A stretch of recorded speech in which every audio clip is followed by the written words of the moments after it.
Hi there. This week, the Besties are bringing you part two of our interview with our favorite estate planner, Karl Chen. And I decided to take a package and open up my own practice in 2011. That's incredible.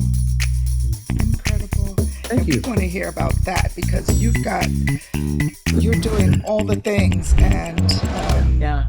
I know that I'm going to be convicted. Leslie, not so much, because Thank you. Leslie has it all on lock. Me, not so much. So I'm going to be listening, and a lot of my questions are going to be, I'm going to pretend that I'm asking for our audience, but I'm actually asking for myself. But you'll never know the difference. Okay. But yeah, so how, Wait, before you do yeah. that, Karl, could you just tell us a little bit about your practice? Sure. It's an estate planning business succession practice. My goal really is to educate, inspire, and empower people to understand how to enjoy life as well as leave a legacy. Hmm. And helping folks, I call it a generational wealth blueprint Oh, wow. of Oh, I creating a love that. plan. That feels so good. Yeah. Yes, it does. I need to Yeah. write that down. Yeah. That feels Generational so wealth good. blueprint. Thank you. So Yeah. this way, it guides our legacy of not having to start all over again. Hmm. Wow. So oftentimes what we find, or what I've found, well, one, this is a fact. Brookings Institute did a survey. 400 of the richest billionaires own more, have more wealth than the entire Black population in the United States. 400 of the richest billionaires have more wealth than 10 million Black households in the United States. If your average household is 3, that's 30 million Black folks. Yes. Wow. Okay. Part of it is here in this country. I'm like taking notes here. Yeah. In this country, we had 100 years of Jim Crow, 1863 to 1963. 1963. Right. Because 1964 is when the Civil Rights Act came Sure. into play. Exactly. Right. Exactly. So Yes. Jim Crow, for audience that want to kind of understand it, it's legal discrimination. You Black person drink air. You Black person cannot buy here. You Black person cannot attend. Get educated here? Cannot work here. And the type of Cannot education. work here. Sure. Cannot. Yeah. Until 1963. I was here in 1963. Right. So 1964, the Civil Rights Act, Johnson signs it, of course, after Kennedy is assassinated. Yeah. There's a whole lot of, who knows, maybe guilt. I don't know. I was hardly I wasn't even a toddler at that point. Yeah. But so next year marks 60 years of which Black people in this country, and really, to be honest with you, I mean, it hasn't really been until the 70s where we started to realize change. I mean, you ladies were what, maybe the 5th, 6th class to be Of at women. Brooklyn Tech of women. Yeah, that's true. Wow. 76. Right? No, I think we were in the 4th class. I think they started women in 72 when we got there in 76. Right. Yeah. Yeah. Isn't that something?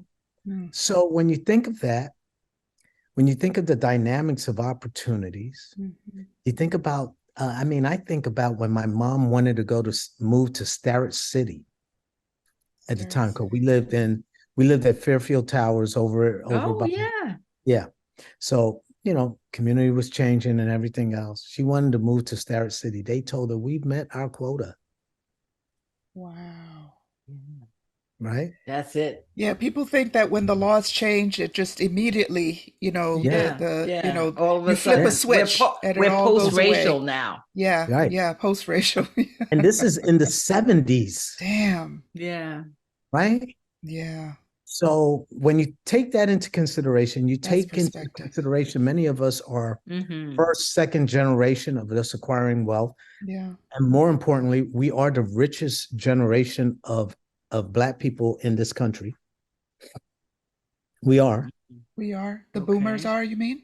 The boomers, yes, Okay. right? There's assets. People have vacation homes, have Mm, um, homes themselves, Yeah. yes. Yeah. and Home now ownership. trying to figure out how to transition it. But oftentimes they may listen to Susie Orman or some other person that gives them some guidance and advice, but it may not necessarily be suitable for the framework of their family, Yeah. Mm. Yeah. right? Yeah. And so I spend a lot of time educating, holding hands, and helping people through the process because it is a process. Mm, I mean, I went to, I went to law school, I went to college and everything else. And to this day, I continue to educate and learn my practice because it is always evolving. right. Laws are always changing. Yeah.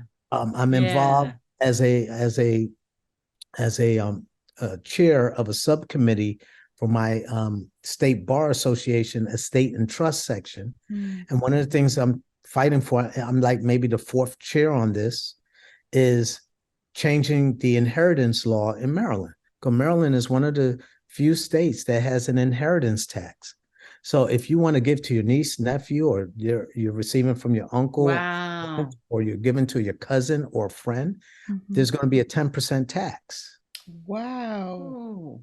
Yeah. I thought that was one way to transfer without such things, but there's still 4 states that Yeah, there's a mhm. couple of states, but Yeah. those would be the conditions in Maryland. Like Pennsylvania has an inheritance tax. We have an inheritance tax. Wow. A couple other states. Mm-hmm. So if you can imagine what happens, let's say a family is house rich but cash poor, Mhm, Sure. right? mhm. They have home that has equity. They want to give it to, and if you are without child, you're penalized because now you're giving it to your niece, nephew, cousin, maybe someone Okay. there, Not right? your direct descendant. Because you don't have any, Mm, Right. mhm. right? I'm leaning in now. So now in Maryland, you're penalized because of that. Because if you give your home, you pass and you're going to give it to your niece and nephew, they have to pay 10% tax based on the assessed value of that house. Mhm. Now, Wow. if you're But they cash, don't have cash. right. Oh So what my ends up happening? gosh. They have to sell the home. And Right. Or take a loan. there's Or the take a loss. loan. Oh There's my the loss, gosh. Uh-huh. right? Wow. Loss of home ownership and any future equity and ownership Exactly. rights. We Exactly. see that over and over and Over over. and I over. mean, even in states that don't have the inheritance tax, we see the problem with property taxes, Right. Yeah. and Right. there's so many ways to lose a home that you've Yep. inherited. Right. And Right. as we have seen, a home is an excellent way of coming into the middle class and Yes.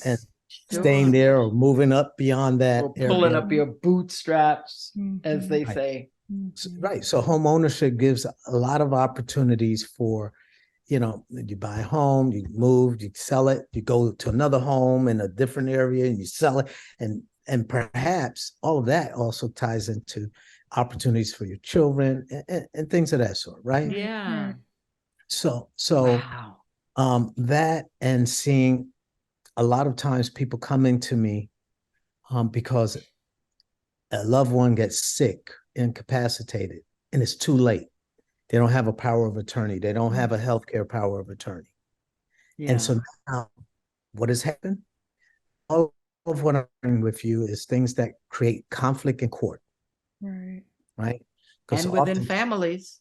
yeah, family, I mean, it's so, Yeah. I encourage and my clients to really be ahead of the curve and Mhm. and make sure that they take steps to minimize conflict. And we Right. do that sometimes, a lot of times through trusts, providing revocable living trusts, or doing some form of estate planning. So what is estate planning? Really, it's about fulfilling the promise that you made to your loved one, that you handled everything. Yeah. Right?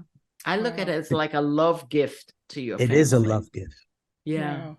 Because I've heard stories about the opposite when these things are not done. when they're not done, it does. Look, when you're losing a loved one, right?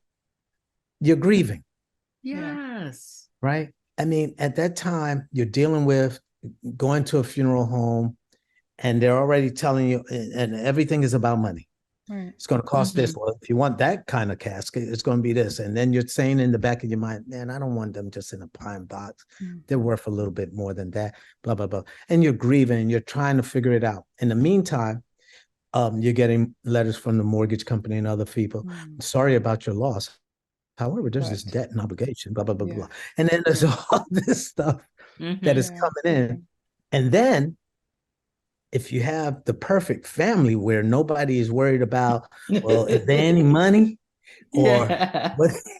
We have enough. We don't need anything from Right. grandma. Oh no, fine. She left you the money. That's fine. That's my family. Perfect.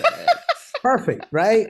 So now you have conflict, because what happens in a lot of these situations is that people, well, my client base is 99% African American, Black people from various, whether they're originated here or they're from other countries, whatever, but they're people of color. And the common thing is sometimes that we find, and I can only speak for the people that I've serviced and I help, is that sometimes there's a challenge with trustworthiness and a view of transparency, which leaves people to question and ponder what's going on. Are they hiding something or whatever? Exactly. And to hide things and not to be completely honest and Right. And I get calls often from a lot of different prospective folks that give me a scenario of my sister, she was named personal representative of the will, and she's not sharing with me what's in the will and this and that and the other. And I tell them, look, if that's the case, before you decide you want to hire a lawyer to sue your sister so you could get the money, I want you to understand a couple of things. One, it's a no-win for you and your sister when you start hiring lawyers, because we get paid out of those assets. Yeah. And the longer it takes, the more we get out of those assets. Right? So it's shrinking. What you're fighting for is shrinking. Sure. Exactly. It behooves you to get together, settle, and come to a decision. Come to an agreement. Right. And if you're uncertain, all of these things, you could go to the courthouse, you can go online. Most states have it where you could look at a proceeding online, because probate, which is typically what they're discussing and arguing about, can be any of the documents that are filed are public filings, because probate is a public process. Could you just briefly just say what probate is, please? Yeah. So a funny way of thinking of it is that your creditors and beneficiaries file a lawsuit in your name to get your stuff. Okay. Wow. Okay. Right? Okay. In the estate of Karl Chen, beneficiaries and creditors are looking to get my stuff. And there's a period of time that the estate is in probate to give everybody a chance to go over your assets and whatever, and to try to litigate what's due. Okay. Yeah. So that period of time, some probated estates, meaning, and I want to make it clear though, Leslie, that a probated estate includes any estate in which there is a will or where there's no will. Okay, a last will and testament, or no last will and testament. I see. I always thought that having a will allows you to avoid probate. No, not at all. It does. It just allows for how you want things distributed. I see. Right. Otherwise, if you didn't have a will, then your particular estate has established what the process would be for distributing those assets. Okay. Okay. So so probate, and there's ways to avoid it. You know, people can set beneficiary designations, right? So that alone um would Avoid make a probate. probate, yeah, just Mhm. that, having Well, beneficiaries. yeah. So think of it like this, right? So let's say, for instance, your assets included a life insurance policy and a bank account, and you sold your primary home and you converted it all to cash, Mm-hmm. and your personal items, right? Mm-hmm. The stuff that you have, right? Mm-hmm. The crap you've amassed. Yeah, I mean the Your stuff life. that we have, right? It wouldn't necessarily avoid probate, and it all depends on the state. But Okay. typically, if you have a bank account and you've identified, and first I got to say, this is informational purposes. It's not legal advice. It's not, Mm-hmm. you shouldn't Thank you. rely on it We as legal understand. advice, Yes. Thank you because for that. everybody, no one has retained me as their lawyer. Right. Sure. Also, every state is different, but I certainly recommend that people retain counsel in the state in which they're in who specializes in estate planning. Very important, I right? was Because just there's going a to lot of ask lawyers. you, could I, with my residence in New Jersey, hire you to put my estate plan together because you're in a Well, different state? I'm only licensed in Maryland and the District of Columbia. So that means legally no, or would you That's be able to give correct. me advice? Okay. I could not, I would be engaging in the unauthorized practice of law in the state of I New see. Jersey. Okay, I understand. Yep. So an So, estate plan has to be put together by an attorney. oh no, it Yeah. does not. But if an attorney is putting Putting one it together, together, he needs to be they need to be licensed. licensed in that because you're relying I that that understand. person understands the laws of that state. That I state. see. Got it. Got Okay. it. Right. Oh, this is so good. Right. So, Okay. Mm-hmm. as an example, through a probate process, if you left to avoid some of that, if you had a checking account, savings account, and with most of your savings, personal accounts, you can leave your assets to a beneficiary through a POD designation, paid Yeah. on death, Yeah. right? So like life I'm writing insurance, it again. you have a beneficiary, right? Your bank account, you can say, hey, paid on death, I want Karl Chen to get it all. Remember that. I want Karl Chen to Karl, get it spell all. it right. And if I forget it, we got it recorded. So Right. I'll remember. Let me Okay. tell you a personal story on how Yeah. important that is, because my mother did not have that. And we are still trying to get the little coins that she had in. How many years? It's been a long time, and I try and then I stop because it's a lot of you have to go to the courthouse. I don't know whether things are any different now because it's been a long time. I still get the bank statements. But yeah, you can't, even with a death certificate, you can't do it. It's a court filing and Yeah. some other hoops that Yeah. you have So, to go through. So I've make sure to have done that for my accounts. yeah. So one of the things also that you may want to consider, you still may have to get probate letters of administration, which is a Mhm. court order from the court saying the person I've who heard that is the term. personal representative, Mhm. right, who is the executor, personal representative, has the authority to get access to these accounts. If you do a search of your mom's name or any person's name, there may come up funds that are unclaimed. Mhm. Because what happens is retirement accounts or any other kind of accounts in which that wasn't claimed after 3 years or 5 years or what have you, goes into this fund. And at that point, at least okay, there's a couple of accounts here, and it'll tell you like it's over $50 or it's over $100. They don't tell you the exact amount. Mm-hmm. And that's how people can, get access to those accounts. But you still may need, whether it's a death certificate, depends on the state, or a filing in the court, like reopening up a probate estate to get those letters to get of the rest of those administration. assets. Yeah. And it gets even crazier when someone who was named in a will, let's say, has passed away as a beneficiary, because then it goes to their descendants. Right. This is where it gets even crazier for a lot of people who have owned homes, right?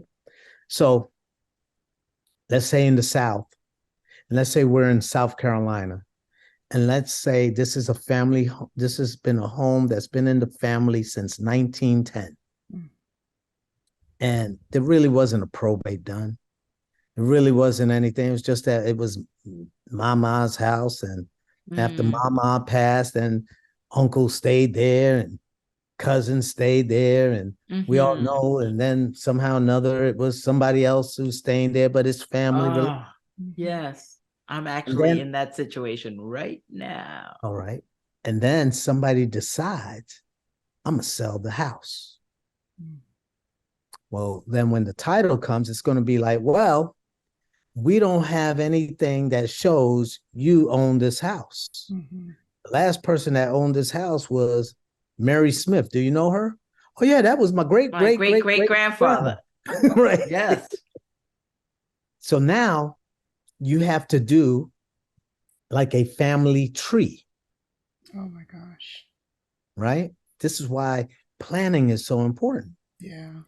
And next thing you know, as you can only imagine, if you have 5 generations coming in now, 3 to 5 generations, right? Hundreds of people. Right. Owning 1/100th. I own 2/75 of a property. Wow. Now you got to have a deed to transfer it with all of these people agreeing to the transfer of those assets. Yeah. It's a mess. Sure. I just saw a documentary. I think it's called Sugarloaf Lane or something like that. I'll put it in the episode notes. But what you just said is what happened. The people who lived on the land stayed on the land. And a cousin somewhere in another state claimed to have ownership of the land and sold it to a big developer.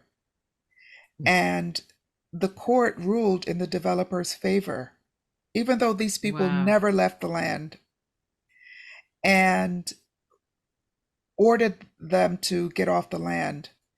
And the 2 brothers who remained, because all they wanted was the waterfront, right? Because the land went back, but it had a waterfront. And the 2 brothers who lived on the waterfront side refused to leave. And they put them in jail for 10 years. Wow. They put them in jail. Wow. For that. Staying on their family land. Yes. Yeah, that's crazy. Wow. This stuff gets really, really, really serious. You think that just being in place is going to protect you from stuff, and it doesn't. Nope. So you're going to have to tell us, Karl, like, I know you're not giving legal advice, but if we could have a set of, like, if you do nothing else, do this. Yep. Okay. What would those things be for people of a certain age like us? And it doesn't matter. And listen, and I'm going to say another thing before I forget, Ange.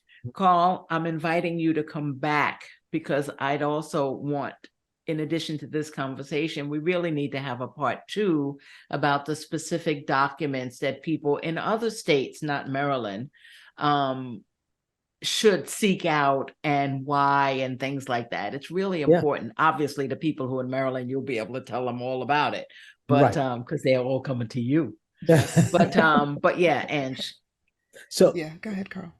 so the documents are the same. They just may be named differently in different states, Okay. but they're the same thing. You know, when you have a chair and it has four legs, it has four legs, right? We typically try not to have three-legged chairs, although you could sit in a three-legged chair or a two-legged chair. It all depends on how the legs are set and up, your right? balance. Right. And your balance, right? So I like five-legged chairs, right? One in the center and then the four corners. And that's how I like to do trust planning. I mean, estate planning. So number one document, I think, from personally, my opinion, is a durable power of attorney. Okay. And this doesn't matter about your age, because you see, think of when you have children and they turn 18 and they go off to college or they do whatever it is. At that point, if something happens to them, you really don't have any, they're an adult. And if they become sick or disabled, you can't just go and access certain types of things on their behalf. Oh, wow. Bank accounts, you can't do, Wow. right? Because they're an Medical adult. records. Right. Medical records, as you know, you got to have HIPAA release or something, Yeah. Yeah. right? Good. So, Wow. yeah. So I say Scary. a durable power of attorney. Why? Because you are still alive. Right. And you are still living. And if we can avoid you from having your loved ones or the person who you feel is responsible enough and could be the person that will take care of your affairs, avoid court, it's going to save a tremendous amount of money. In order to do that. A lot of headaches. Yeah, it's going to save a lot of that. So everyone should have a durable power of attorney. Everyone should have a durable power of attorney. That means everybody. Okay, got it. Yeah, that is not some. Everybody, even not some. Yeah. Not just mom. Got it. Then next is a medical power of attorney. Okay. All right. So in the event that that person can act as your healthcare agent and things of that sort. And I also recommend it for people who have minor age children, that parent sets out a medical power of attorney for a minor in the event someone else has to take them to a hospital. And it's, let's say they spending the time with grandma. Yeah. And they get sick.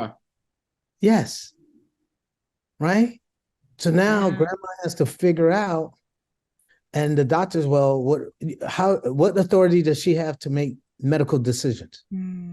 Does she? We don't think about stuff like that. Although I did get that for my nephew when he was here with me for the week. Right. Yeah. But you're thinking about that. Yeah. Right. And so medical power of attorney, the first, durable power of attorney to handle your finance, real estate. And let me just say this, COVID had a lot to do with really creating more awareness, because when people got intubated, I had calls from, I remember a lady calling, her husband got intubated. They were trying to sell their home. They were supposed to close or sell their home, closing and selling their home the following day. She wanted to get a power of attorney. There's no way you're getting a power of attorney because your husband has to sign it. Has to be of his right state of mind to sign and give away his power. Oh my gosh. So you got to do it while they're lucid and competent. Yes. That's the only way. If a person starts with dementia or something or another, yeah, maybe the early stages, as long as they're still aware of what's going on. But once they lose after awareness, that, it's over. Yeah. It's you over. Can't legally get the document from you them. have to go through a guardianship or conservatorship at that time. This is blowing my mind. Okay. Durable and medical. The next thing, we're running out of time. I'm always the time master. Okay. HIPAA release. Okay. Right? Yeah. Advance directive. Instead of your loved ones deciding whether or not to end life, you choose what you want done when it's either imminent, like death is imminent, vegetative state, end stage condition, right? Got it.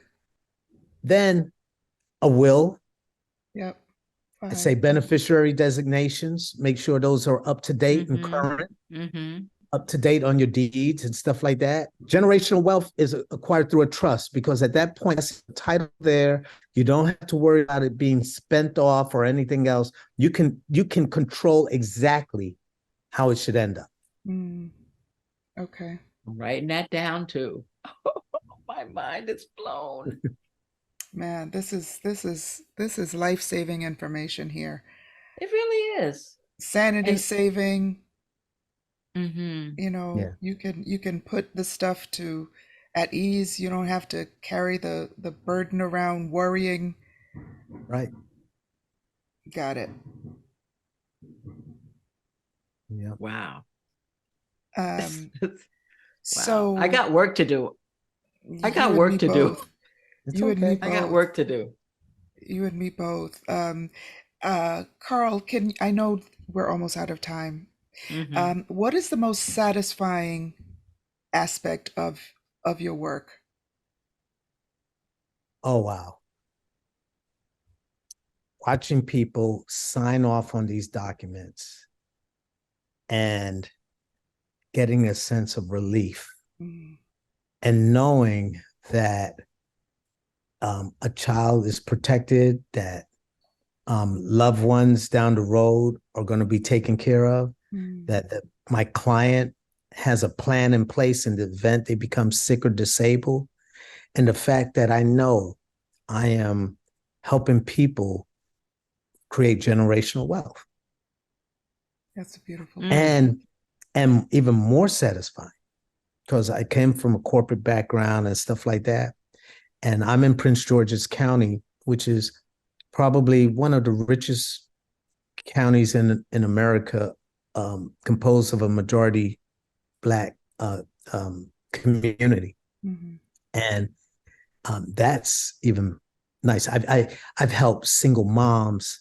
I've helped, wealthy clients, but every single person, even the wealthy clients, started, with with a very modest start. Yeah.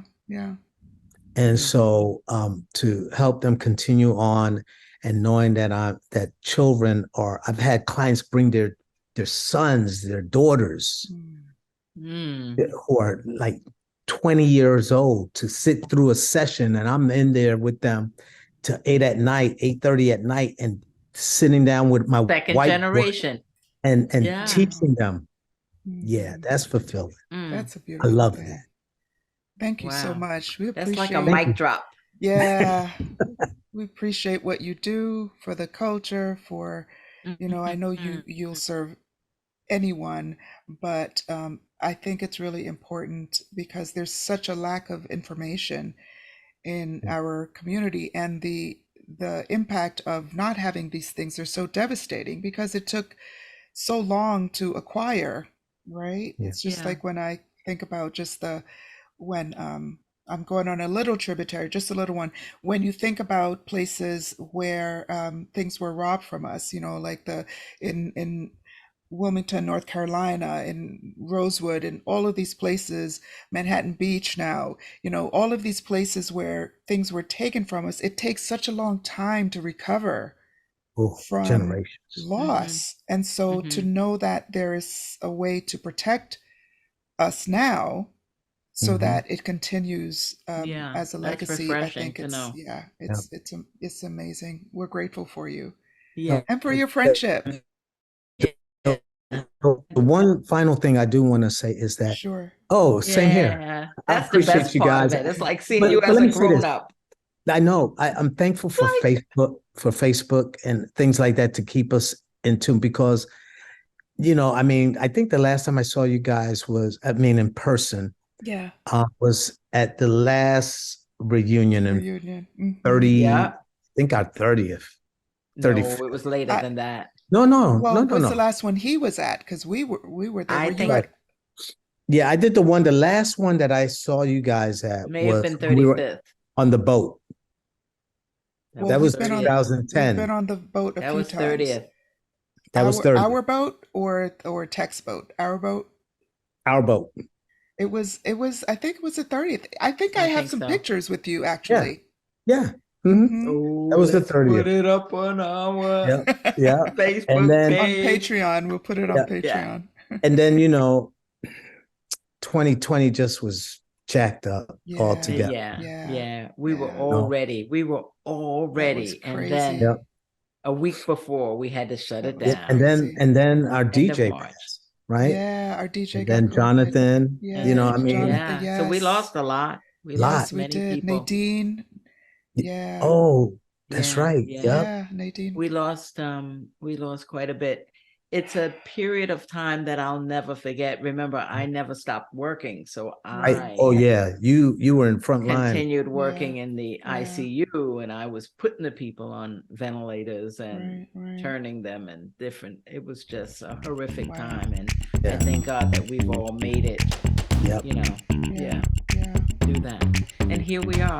Well, thank you. I gotta close. Thank you.